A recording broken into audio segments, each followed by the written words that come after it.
you ever tried to say something real and just watched it land completely differently? Welcome to the Man in Motion podcast, episode number 7. I tried to say something that mattered.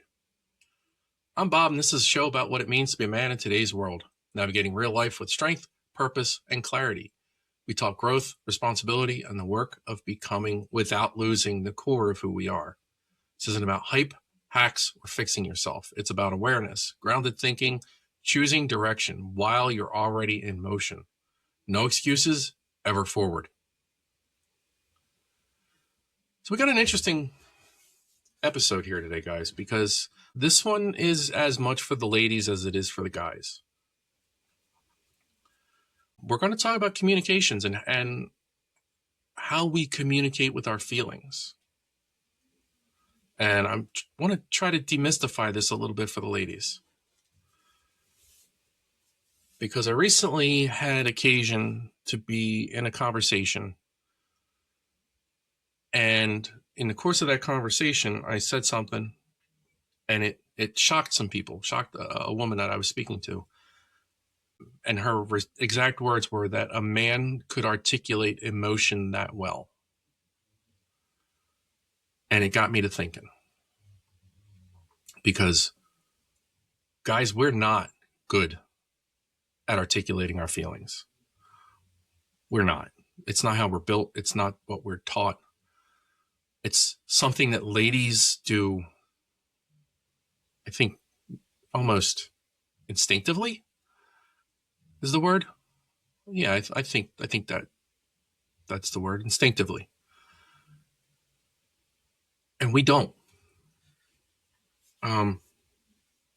We always, I say we, for me, and I think a lot of guys are this way, not all, but I think a lot of guys are, where we feel something,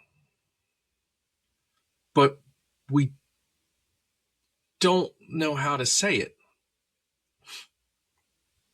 And it can be something so profound and deep and life-altering. But when we try to express it, it comes out just so stunted and limited and almost shallow. And it's because we don't have the ability to translate that into words, that feeling into words. We just can't seem to get it out. And then those around us start to assume, well, he's saying it like this, so clearly it didn't matter that much to him, because we don't know how to speak it, like we don't know how to get these words to make sense, to equal what it is that we're saying, or what we're feeling, rather, excuse me. And it falls down to this idea that communication is, not only is it translation, but it requires a specific structure, right? We've agreed on these structures as societies. We have languages that we use, and those languages pull from a set bank of words. Meanwhile, emotion is just like this thing. It's completely shapeless, formless. It can be whatever. It can be every emotion all at once. And the result is, if you don't have the ability to communicate your emotions, your emotional depth often becomes invisible.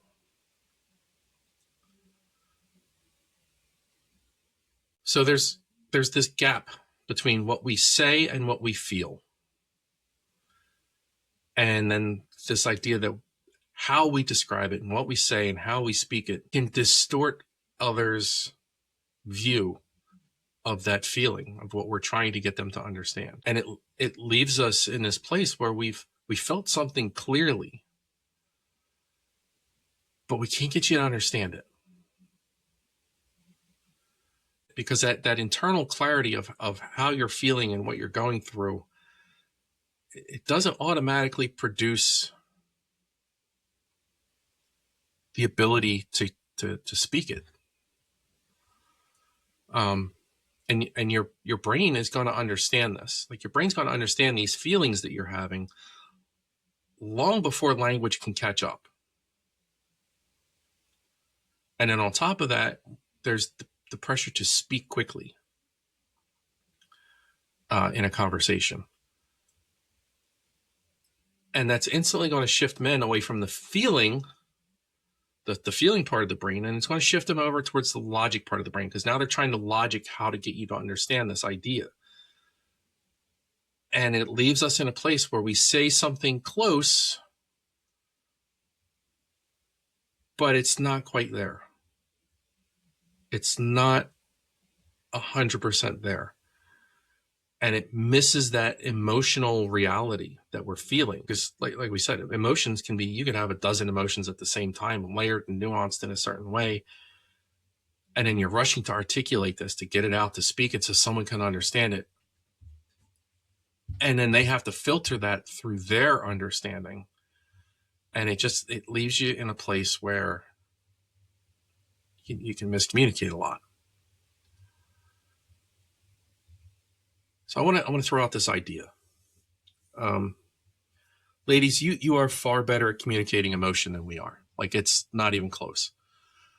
And it's because of when you're a little girl, you are given a box of 64 crayons to use to describe your emotions, as an analogy. Guys, we get a box of 8.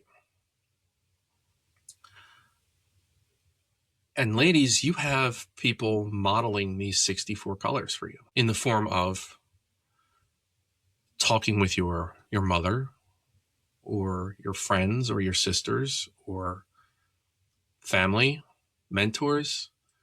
Ladies do that. They sit around and they talk about feelings and what's going on, and they have all of this modeled for them. And if not modeled, at the very least, others are talking about it with them to where they realize that they're not wrong. And oftentimes as they're speaking something, the friend or the person they're talking to, they will interject and speak up and kind of help clarify that, because they understand it. Like, they have that same box of 64. But guys, we get 8 crayons. We get the basic 8: happy, sad, mad, glad, angry, sleepy, whatever, hungry. And, ladies, you'll be pulling out 3 different colors, and it's, brick, burnt umber, and I don't know, maroon. And we're looking going, yeah, you got 3 red crayons. Think about that for a minute. And not only that, guys, we don't, unless you're very close to someone, typically you don't talk about your feelings. And when you do, the person you're talking to has that same box of 8 crayons. He'll get it a little quicker than the ladies will when you're talking. But it doesn't change the fact that you're still both talking about that same box of 8 crayons. Now, guy talking to a guy about it, we have the same language. We get it, But the ladies, they have this nuanced level of communications and colors to draw from and things to choose from that we don't. And it leaves us in a position where we're not able to communicate effectively. And it comes down to that one idea that we have a box of 8, and that box of 8 gets modeled for us. And that's what we're exposed to, and that's what we develop with. And then the ladies have that box of 64. And because we have less vocabulary for it, the ladies get frustrated with us. And I want to make something very clear, girls. It's not that we feel less. It's not that we have less emotional range. It's not like we have the emotional depth of a teaspoon. We feel all the same stuff. It's the same shit. It just, you have more words for it. Really, that's what it comes down to.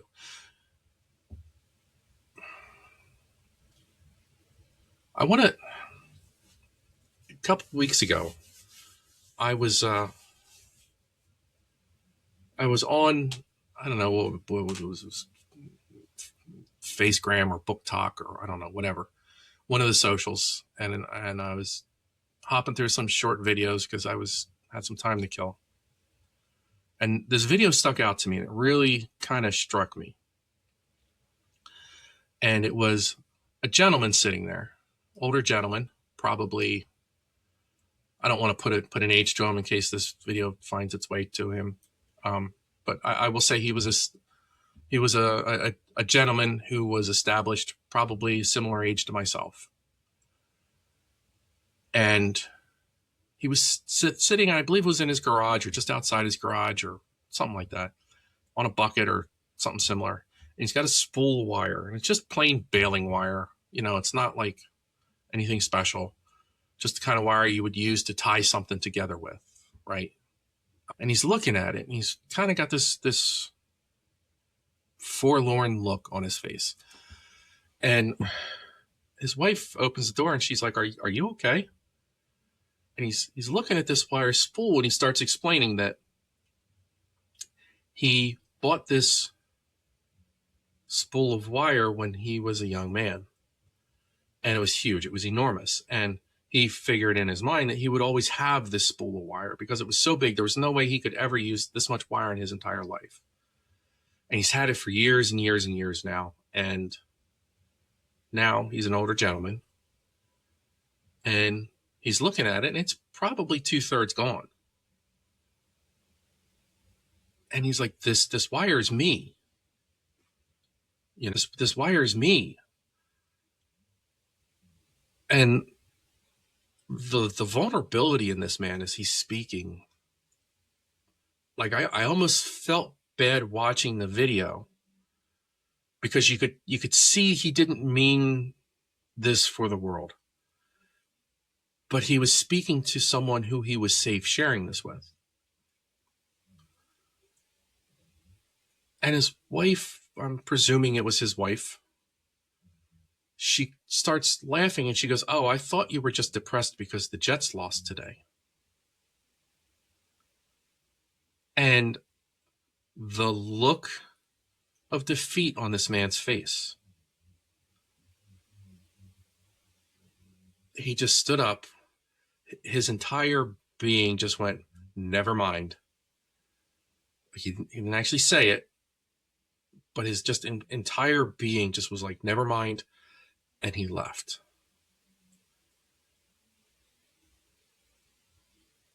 And in that moment, I felt that.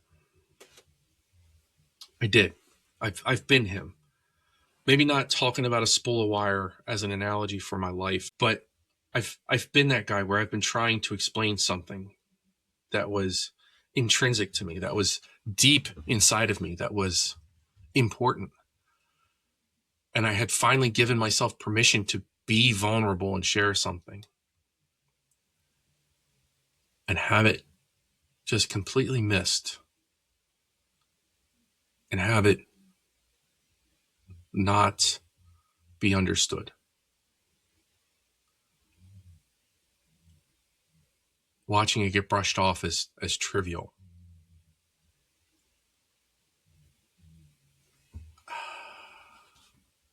I can tell you without any uncertainty, I know that feeling.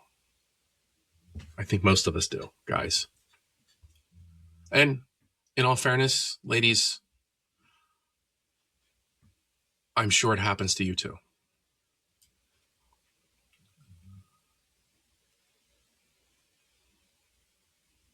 But it's different, I think, for guys. Because stuff like that we don't share. Stuff like that we keep inside. That's the stuff that lives in our head, that doesn't come out ever. And when it does, it's meant for one person. And you feel comfortable enough with that person that you can open the armor, you can let them see. And that feeling at the end, when it's missed, you might as well stick a knife in them.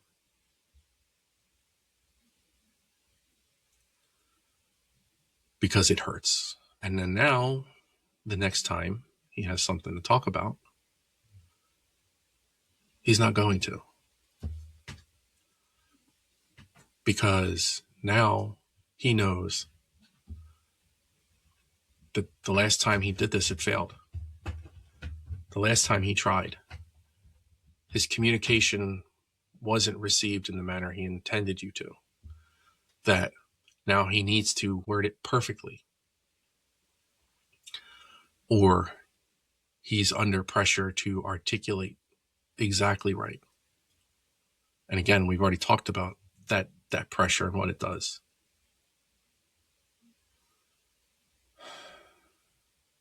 So his instinct is to protect his relationship.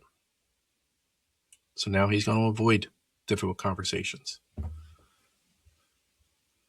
And that fear of being misunderstood is going to cause him to not speak even more than he already doesn't.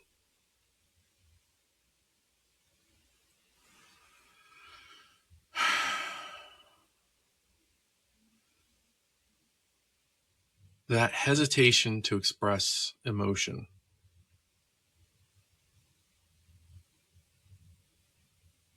is what leads guys to bottle things up. Because we don't want to get misunderstood. That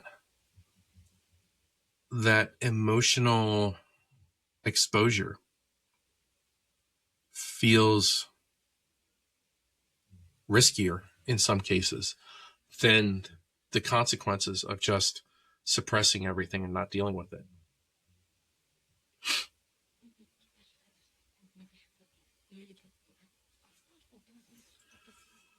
We choose silence over vulnerability because it'll avoid that missed communication.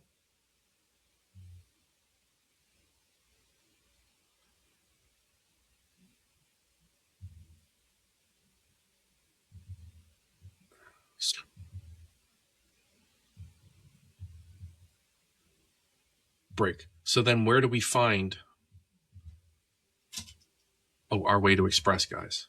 And this is me. This next part, before I even get into it, I'm owning this. This next part is me. Because for much of my life, I was not a communicator. Didn't know how to communicate. I was afraid to communicate, really. Because I knew I had that box of 8 crayons, right? It comes back to that box of 8 crayons. I knew I had that box of 8 crayons. And I didn't know how to articulate them. But I knew what I felt. And there's a lot of guys that do this. I figured that if I showed you how much I felt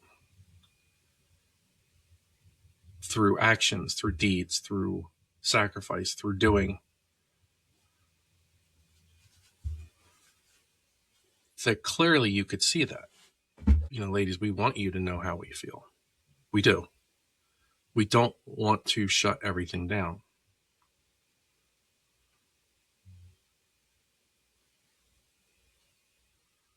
We end up in this place where we're afraid to try to open up. Or maybe that never happened to us and we've just learned from someone else who learned that being vulnerable and expressing your emotions is not a safe thing for us to do. So what do? And this is me. I wasn't always a communicator. I've become one. I've become someone who loves communication. I study it. I read about it. I do it as a matter of course when I preach. But the idea that I don't know how to express this through words, so I'm going to express it through deeds.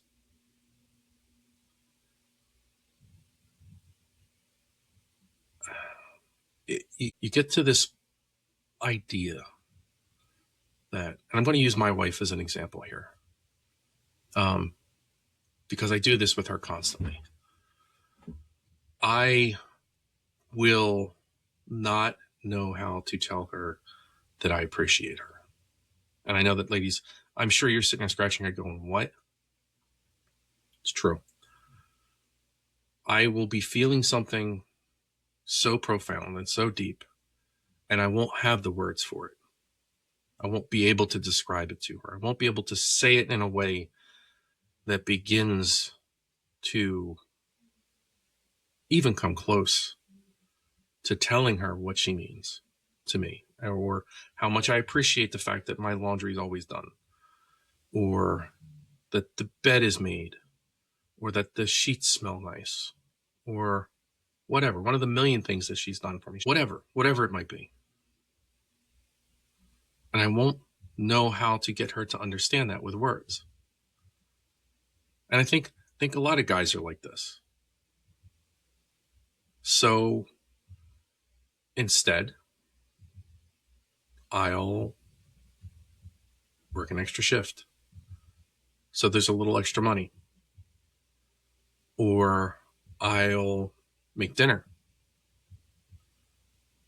Or I'll straighten up the house. Or I'll make sure the grass is mowed because I know she likes that. Or I'll shovel the snow. Or whatever it might be. I'll do something in the hopes that she sees it and that she understands that a lot of guys, we feel more comfortable demonstrating than we do verbalizing. And our language becomes action.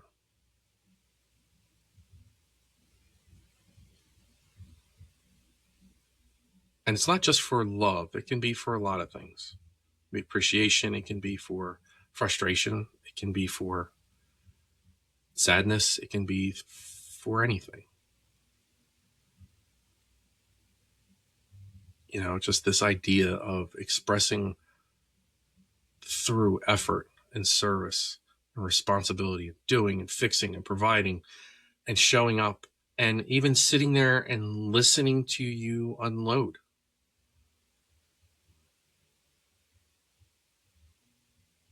They're all expressions of that. And I can tell you right now that for a blue collar guy, or for any guy really, not just blue collar, but for any guy, that the emotional meaning put into consistency and sacrifice and effort,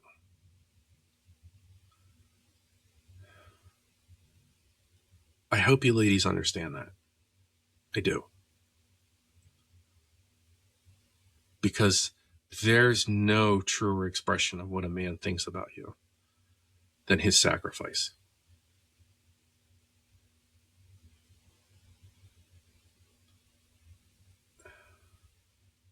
So I'm going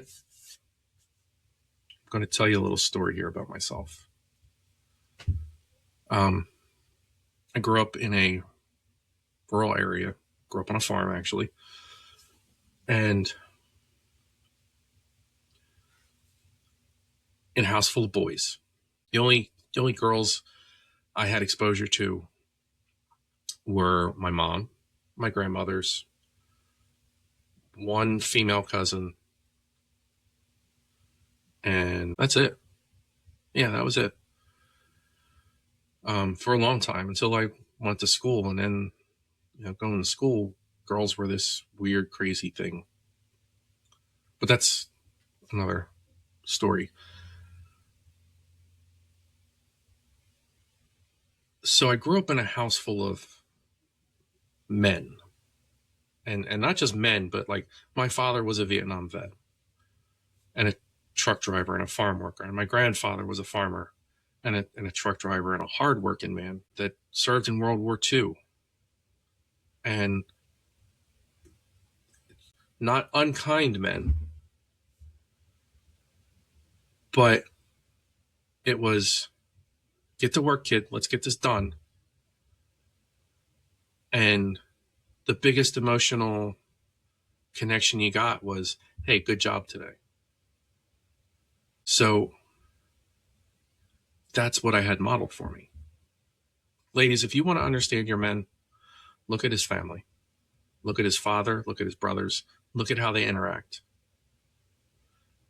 And once you dig through all the dick and fart jokes, actually look at them. Look at how they interact.